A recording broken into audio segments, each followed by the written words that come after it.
sheri karameshusho shameze neza uyu munsi yego se ko twajyanishije we nawe wayibonye mama ahubwo navuze ukuntu mbigenza umva rwose ukundana biragira yewe akabinanira njye ntabwo mbyikundi serious no ukuri nawe hasi wagiye umusani nkanjye kwera none se we bimeze bite sha ibintu ni fresh ariko ejo bundi hari ikiganiro twasubitse tugisubukure yahitse uke nta kibazo none se be Karama. twabe murambwira ngo warize wize ibijyanye n'icy'ubundi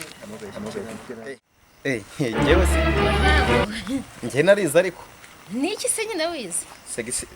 nize segisiyo y'ubuhinzi rwose y'ubuhinzi none se segisiyo y'ubuhinzi yitwa ngo iki atari ubuhinzi nase wabyigaga byitwa ubuhinzi ubuhinzi nyine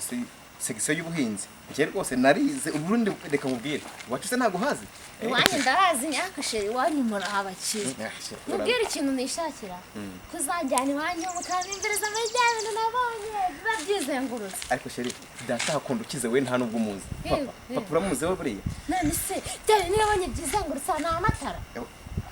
sheri wowe wajya umenya ubundi wanyu ariko se ubundi wanyu ubundi mufite ibintu twebwe ubundi papa yashatse imitungo kuva kera sibyo ubundi twebwe urabona ko urumva iyo turi mu rugo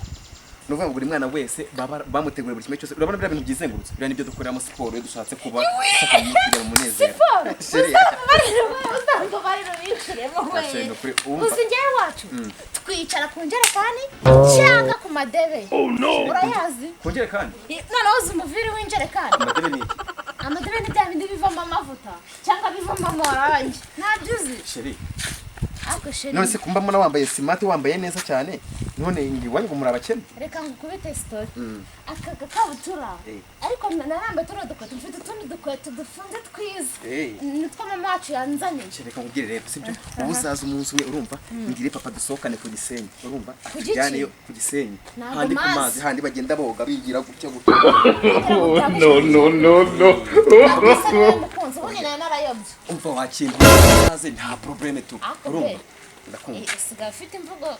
se ubundi hano hari n'iki aho tuntu kutuzi mbanyira ni pevera gusa ariko nta renga se barabigura utuzi hazi ibintu byibizi we ntabwo bizi nuto kuma tu nta birenze mana yanjye ufite ubuceri urumva ubuceri ushaka bwangaye 10-20 ucyara akaceri yumvise ubuceri we ntabwo bubyumva nyine ni ubuceri bwo kuzagenda tukajyana tukajya kwinjoyinga urumva tukajya tugafata ubuntu njye se najya mu kabari ndanze ujye ushobora ikintu cy'ikibiya kibiya bine bya by'ibiyoga yoga nyine umuntu reka nubwo nize icyongereza sinacyumva nyine iyo mvuze ibintu by'ibiya urumva ibintu by'ibiyoga nyine umuntu anywa niko ku mazi arimo araryoshye sheri nawe se ujya ufataho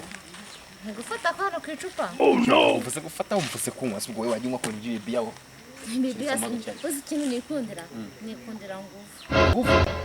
iki kibyura kizi wowe akumva ubuzima bwa cyawe sheri wambari amakuru byose nsoma sigomba bari basi sheri ati yewe wanda cyo